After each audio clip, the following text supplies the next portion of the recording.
friends, and welcome to a cozy little nook inside my house. Today we are talking all about gifts.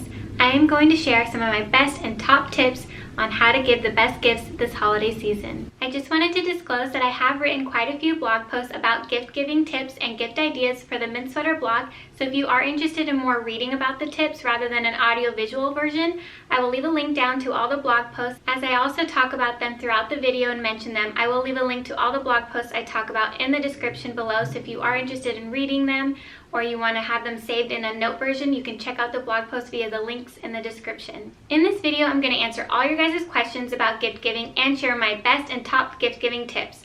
I will also leave time slots for all the different things that I cover and all the topics I talk about in the description below, so if you are interested in a particular spot, you just click on the time slot and it'll take you right there. Before I begin answering your guys' questions, I did want to share that I've written a blog post that covers all of the questions, all of the tips, and everything you need to know from A to Z when it comes to gift giving in one single blog post called The Ultimate Guide to Gift Giving, which I will leave a link to in the description below, so if you are interested in that, I highly recommend checking that out, especially if I haven't answered your question in this video. Okay, the first question I get asked most commonly is, do I even need to give a gift? Sometimes you just move to a new area and you get invited to a holiday gathering and you're not sure if you need to bring a gift.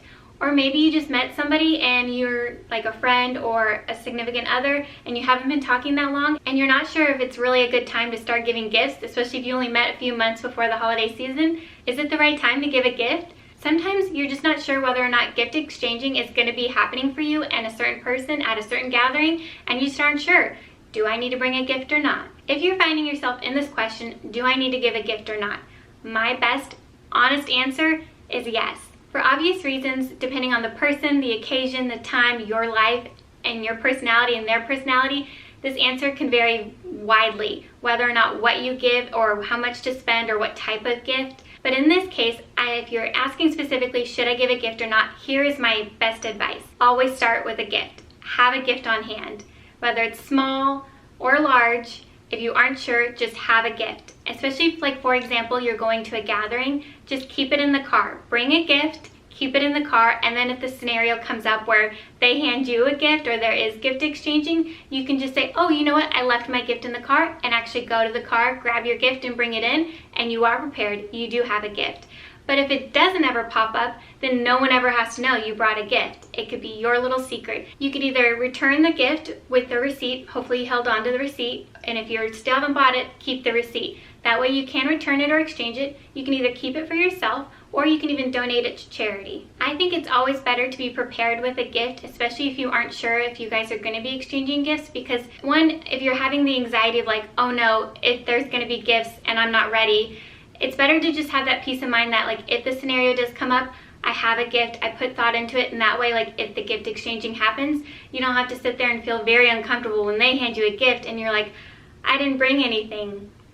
And once again, if no gift exchanging happens, you can feel free to just be like, okay, I do not have to show up with a gift, I can keep it in the car, keep it hidden, and then bring it out if it's needed, and if not, like, no one has to know you brought a gift, just to be prepared. It is your little secret. Simply put, if you're asking the question, do I need to bring a gift? Is there going to be gifts involved? And you don't want to ask the person if you guys are exchanging gifts, I'd be prepared with a gift. That is just my answer. Depending on the price and the type of gift, how special, how, generic you want to do it, that does depend on the scenario, but hopefully as we go throughout this video and I share some of my other tips, it'll help you give more clarity on like what kind of a gift you can do with the perfect little touch of like thoughtful with being generic, depending on each different scenario you come across. Which brings me to question number 2. Should we ask the other person for a list? In our family, sometimes we throw around every year, are we doing lists this year? Are we giving out lists? Are we exchanging lists? Sometimes you can feel comfortable to just ask, especially if it's your family or if it's a close friend. Just be like, hey girl, are we doing lists? Do you have a list? Send me your list, right? If you're ever wondering, should we do lists or not, and you feel comfortable asking, obviously do lists. It makes a huge difference to know what somebody wants or needs, or it gives you some idea of what their interests or what they're looking for as a gift this year. Lists are very helpful. If the opportunity comes across to ask for lists, definitely ask.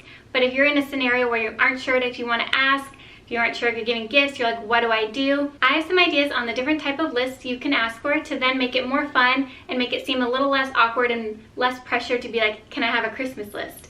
With these lists, it makes it fun, different, thoughtful. It kind of gives them something more of an activity where it's more thought-provoking. So they're like, okay, they're not just asking me for a list. This is something that's kind of more of a challenge, and that way you can take the pressure or make it feel a little different so that it's not as awkward as asking for a list when you feel uncomfortable doing so.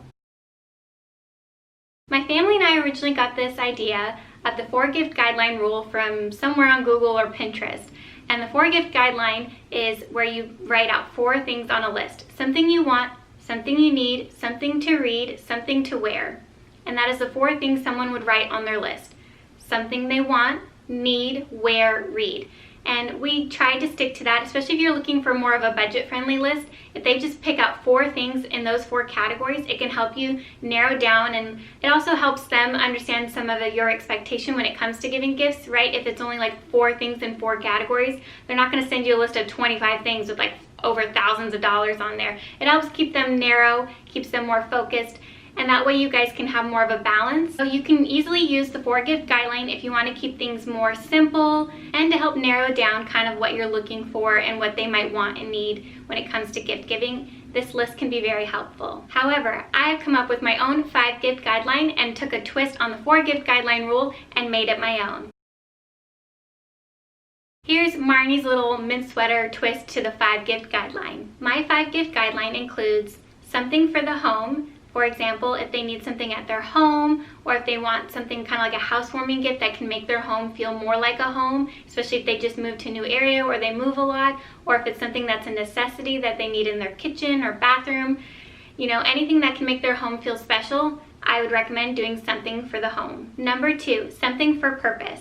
This could be something that's like their career or their dreams or aspirations, and this can be your way of showing support for their dreams. For example, it could be something that they've been dreaming about. Let's say they've been wanting to take up pottery or something as a career or an art, or they want to do this in their career. You could provide a gift that could help them along their journey towards their purpose or their career or their dreams. That could be a great and thoughtful gift to help them along to find purpose. That could be a great encouragement, especially if someone's looking to grow in their career or take on a career switch, or they've been thinking about doing something they've been wanting to do career-wise and they haven't yet. You could show your support and encouragement by giving a gift that represents their purpose. Number 3, something for the body. This could represent something to do with health.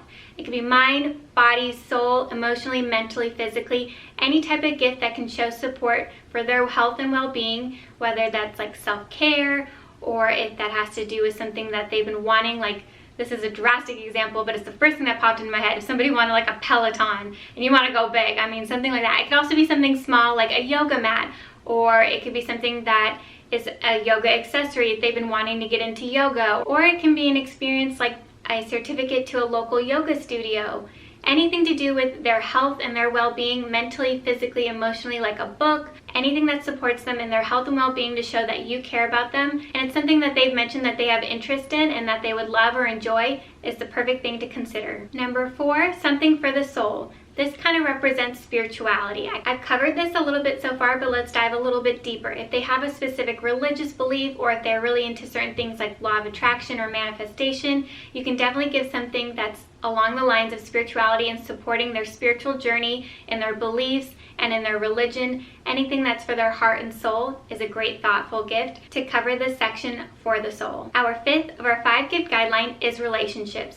For example, someone's social life. This could entail things like events or festivals or concerts or local events. I consider this section anything to be personal, related to you and that person, and maybe a memory you guys also have together. This gift can be related to a memory you guys shared together, or it can be something to help you guys grow your relationship as 2 individuals. For example, a gift that can help you guys grow and benefit from an experience together, whether that is an event together. If you aren't looking for a gift that is an event to attend, especially if you can't go anywhere right now, something that would be fun is to create kind of a fun experience at home. Like, you could get the ingredients or a cookbook, or start your own kind of tradition of making like Friday night cooking nights together, and that way you can create a more growing and loving experience with you and that person. Or another example is sometimes like a game that you guys could play virtually. You could also do a card game like trivia and things like that, something that you can create more experiences and memories to do together. Anything that's a gift that can potentially grow your guys' friendship, relationship, or connection is perfect for this category of relationships. So that is the 5-gift guideline. Something for the home, something for purpose, something for the body, something for soul, and something for relationships. Like I said, this guideline is very more thought-provoking. They really have to think outside of the box to come up with a gift for each of those different categories, but it really shows more of a purpose behind the gift giving or what they're looking to receive. It helps narrow down for things that they just want and need to be more thought-provoking so that you really can give a purposeful and meaningful gift for them. Which brings me to my next most commonly asked question. What about budgets? What if you don't have a lot of money? Or what if you don't know how much the other person's going to spend? Or if you tend to be somebody who goes a little overboard with gifts and you want to tone it back this year? If you struggle when it comes to money and gifts and budgeting and you're just not really sure how much to spend or how to limit yourself, then I have the perfect solution for you. If you are struggling with budgets, there's a lot of different scenarios, as I just suggested, depending on if you're not sure what the other person is going to spend. Again, for my honest answer, I would typically spend a little bit more than you would want to. I have 2 pieces of advice for this scenario. One is to get 2 gifts, one more expensive, one cheaper. That way you are prepared for both scenarios, and like I said, make sure you keep your receipts. The second tip I have here is honestly, if you are just willing to go for one gift, I would just opt in for a little bit more expensive than you're willing to spend. If you're thinking like $10, shoot for the $15, $20. Just do a little bit more than you're willing to spend. It's better to be thoughtful. This is the time of giving. Even though you may be struggling with money or budget, this is the time for giving and being thoughtful and meaningful and sharing with others. I guarantee that if you're willing to be just a little bit more generous during this time, the world will be just as much generous in return to you and return that energy in a different way, in a way you wouldn't expect. If you are struggling with money, it is hard to be generous, and I fully understand that. So my other tip here to answer this question is to opt in for a handmade gift. In my family, we love to do handmade gifts. They are so thoughtful, so kind. We love the time and energy someone takes to put into a handmade gift. And the other thing is we love that it's a one-of-a-kind gift. You can't get this anywhere else. It is meant just for you. It's so personal. Most handmade gifts are extremely personal, and that is what makes them extremely thoughtful. And before I get into covering, oh, but Marnie, I'm not very creative. I can't make anything. You want me to do a handmade gift? I will get to you in a second. But first, the other thing I want to share is if you aren't sure what type of gift, how much to spend, if you're unsure of what the person's interested in, my solution to every sticky scenario where you're not quite sure what gift to give is to opt in for a handmade gift. And here is why. Every time you go for a handmade gift, you're spending time and energy, and you are being more thoughtful into the gift because you're taking the time to make something and you're making it with them in mind. That is an extremely thoughtful gift. Therefore, if anybody on the receiving end of a handmade gift is an asshole about it, they're an ass. I feel like a handmade gift is the perfect solution to every sticky scenario because anybody who does not appreciate a handmade gift is someone who's not worthy of spending money on a precious gift for. That's for dang sure. We're being honest here. If someone can't love and appreciate a handmade and thoughtful gift, they don't deserve your money or your energy of worrying over a gift over. They don't even deserve your handmade gift or the energy you put into that gift. I wouldn't spend any second or energy being upset over someone not liking a gift that you handmade for them because that just shows they're not being a graceful gift receiver. They're not really appreciative of you or a meaningful gift, and that says more about that person than it does about you, and I wouldn't worry a second about somebody like that. That is why if you're ever struggling in any scenario of what kind of gift to give, I would always stick to a handmade one because anybody who does not appreciate a handmade gift is not worth getting upset over because clearly they can't appreciate a very sweet and kind gesture, and that's not a very good thing. Now, I know a lot of you are going to say, I'm not creative and I'm not crafty. How do you expect me to do a handmade gift? I already wrote a 7 handmade gift ideas blog post, which is linked in the description below, but to share just a couple of ideas without being super crafty, here is just a handful of my 7 handmade gift ideas for you. My first handmade gift idea actually came from a gift I received from a very sweet friend when I was in high school. She collaged and scrapbooked a little photo album of some of our memories from the last year together. It was absolutely beautiful and so amazing, and I just loved it because it just was so us. It represented of our time together, and it was a great memory that I still hold on to this day. And before you go, well, I'm not very good at scrapbooking, I'm not very crafty, I have the perfect solution for you. This is called Project Life. This right here is a photo album, and yes, mine's mint. And the thing about Project Life that I love is it is a little bit like the scrapbooking idea meets a photo album. In Project Life, all you really need is some kind of like Polaroid camera or a camera that you can cut out the pictures to the right size. Just need some film. And if you've been using that throughout the year, or if you have any other photos, all you need for Project Life is the album and the photo cover dividers and some of the kits that they come with.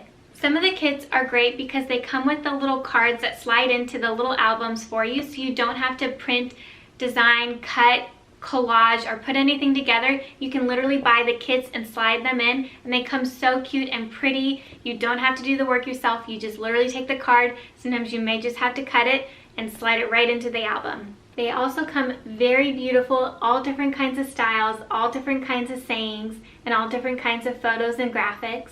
What I love about this is the album dividers come with like little slots for keepsakes, so you can also so you don't just have to put in photos, you can put little keepsakes from memories that you guys had together, whether that's like concert tickets or, you know, like a little bracelet or a little like knick-knack or sentimental thing that you guys found or have together. You can slide that right in there as a keepsake to go along with any image that you have printed, and you just slid right in there.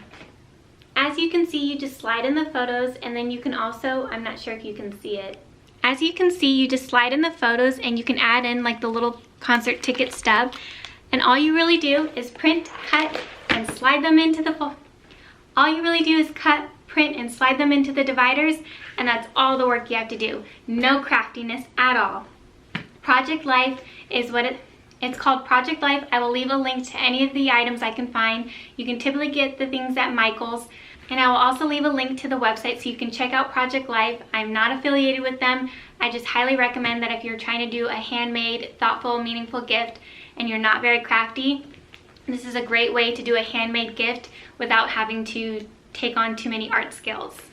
Another way to turn that gift around is to actually give it as an empty gift for them to do themselves. So you can kind of set up their own little Project Life kit for them and give them the album, the dividers, give them a camera that fits the perfect size for the images that can slide in, give them a little bit of film, and maybe some of the Project Life kits to help get them started. And I will leave a link to all that supplies down below. Another handmade gift that is very cute and doesn't require being super crafty, yet you can definitely personalize it, is a little wall weaving. This one is a little large in size. You can definitely make one a lot smaller, but this is one I've made, and I just wanted to show what it would look like if you made a little bit of a wall weaving. If you're saying, oh my goodness, I'm not crafty enough to do this, I'm not a very crafty person, and to learn how to just take the string and move it up and down throughout the loom, you can then start with that, change up the colors, and trust me, you have a wall weaving. You don't need to learn to take on the different kinds of style of weaving or knots, but they are very easy to learn, thankfully. So if you're not very crafty,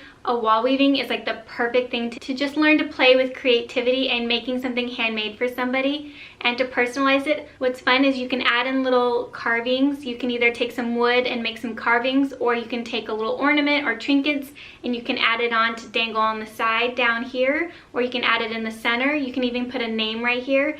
It's super easy to personalize, and you can easily make it yourself. And that is another handmade gift that you can definitely do if you're not crafty, but it's still really sweet and thoughtful, and you can change up the colors to make it their favorite colors as well. And this is a wall weaving. I actually have a tutorial on the blog. I did not realize that, but I do have a tutorial on the blog of how I made this wall weaving, so I will link that too. So if you are interested, there's also plenty of YouTube videos to show you just how simple wall weaving can really be. But it's fun to do, and it does come out really cute for anybody's home. And like I said, if you don't have a lot of money, it doesn't really require that much time either. It's definitely a fun handmade gift to do. Another handmade gift to do, which I don't have one with me right at this moment, but I do have a couple of quilts I've made, is to make a quilt. And once again, before you say like, oh my goodness, I'm not crafty enough to make a quilt, a patchwork quilt is very simple to make. A patchwork quilt is where you just have the individual squares and you do sew the squares together, and it's just the squares all sewn together with a little bit of a border, and you have a patchwork quilt. There are plenty of tutorials, and if you don't have a sewing machine or anything, then obviously I would not recommend doing a quilt. But if you're looking for a handmade thoughtful gift, I have definitely, especially in Secret Santas or any type of white elephant gifts. I've definitely opted in for a quilt for those scenarios, and it definitely worked out wonderfully. Whether someone just had a baby, or maybe they just got married, or they're trying to start a family, or they just moved into a new home, a quilt is a very sweet and thoughtful gift for anybody who's hoping to hold on to something for a long term that can represent something beautiful of a certain time in their life. I would definitely recommend a handmade quilt, and there are plenty, once again, tutorials on YouTube and on blogs that you can find to make a simple patchwork quilt that is very small, like for a baby or for a lap. You could definitely make that doable. Okay, my last and final handmade gift to recommend for this video is actually to make a little bit of a pillow. My mom made this for me one Christmas, and it is so beautiful. I love it. And what she did is she crocheted this pillow. If you're thinking making a pillow is very, very complicated, when you use a crochet is just learning one stitch and then repeating that. All you have to do is count and repeat that knot over and over again to make up the pattern. Once you get a pattern and you learn the one knot that it takes and all you have to do is count, you'd be surprised just how quickly you might be able to learn and pick up how to crochet a pillow. You could also use fabric to make a pillow, but I recommend doing crochet. It's just more fuzzy, cozy, and warmth vibes. And like I said, my mom made this for me for Christmas one year, and it is one of my favorite gifts. So if you're looking for a great handmade gift, try making a pillow. You might surprise yourself. As I mentioned, if you're struggling with what type of gift to give, or if you're not really sure who's going to be receiving the gifts or how they're going to react to the gift, or if you're on a budget and you're not quite sure how much to spend, I would opt in for a handmade gift. And those are just a few of my handmade gift ideas. So far we've covered the questions: do I need to do a gift or not? Should I ask the person for a list? Are we doing budgets? What if I am on a budget? And now it's time to share my best and top 5 tips for giving gifts. My top 5 tips for giving gifts, number 1. Number 1 is paying attention to the details. For obvious reasons, this is the tip that takes the most time. When you meet someone, you need to spend more time with them to get to know them better, to learn their interests, their wants, their needs, what they love and what they enjoy. It takes time to get to know a person and what their preferences are and what they would like to receive as a gift. This is my tip where it honestly takes time. At the beginning of a year, or when you first meet a person, notice the details about them. When you're out and about and they point at things that they like, or they mention like, man, I wish I would have something like that, or it would be nice to have that, or I really liked that, or I really liked this, or I wish I could do this, or I wish I could have that. It takes paying attention to the details of something that someone points out or things that they say for you to know and then take that information to provide a wonderful gift for them. So my tip here is, throughout the year, start noticing the details about others. Things that they point out, things that they talk about, that they have interest in. Soak in all that information about that person, and that'll help guide you to picking out the perfect gift for them